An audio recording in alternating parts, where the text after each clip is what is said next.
The disaster changed the way we prepare. Chris Bianchi with us now. Chris, this really reshaped some of our communities. And while this was a week-long event, Alex and Jenny, the worst of the rain, at least in the Boulder and Larimer County foothills, fell exactly 12 years ago today for us, when we saw, in some cases, 24-hour rainfall totals in the 10 to 15-inch range. And over the course of that week, between September the 9th and the 15th of 2013, we saw as much as 20 inches of rain, and in the worst spot, right? This was taking place in the foothills, so all that rain washed out and led to some of those impacts we just talked about a moment ago. And then a couple days later, on September the 14th, that's when a lot of you who were here at the time will remember this, that heavy rain event that took place over the east side of the metro area in Aurora and northeast Denver, where we saw as much as 12, 13 inches of rain.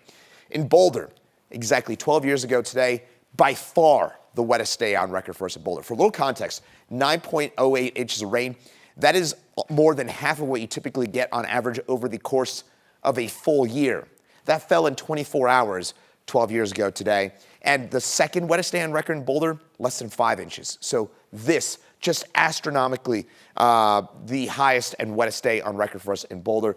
10 to 20 inches of rain over the course of a week, devastating flooding that peaked in most cases on the 11th and the 12th, again, exactly 12 years ago, and the worst Colorado flood in recent memory over that long span. But again, going back to this here in Boulder, when you're talking about 9 inches of rain in a 24-hour period, and over the course of that full week, we picked up as much as 15 to 20 inches worth of rain. That is more than what you typically get in most cases here in Colorado in the 6 to 8 month span. So that much water coming in that short of a time span, that led to some of the devastation that we were just talking about a second ago. And again, all that taking place 12 years ago, this week, and the worst of it today on the 12th.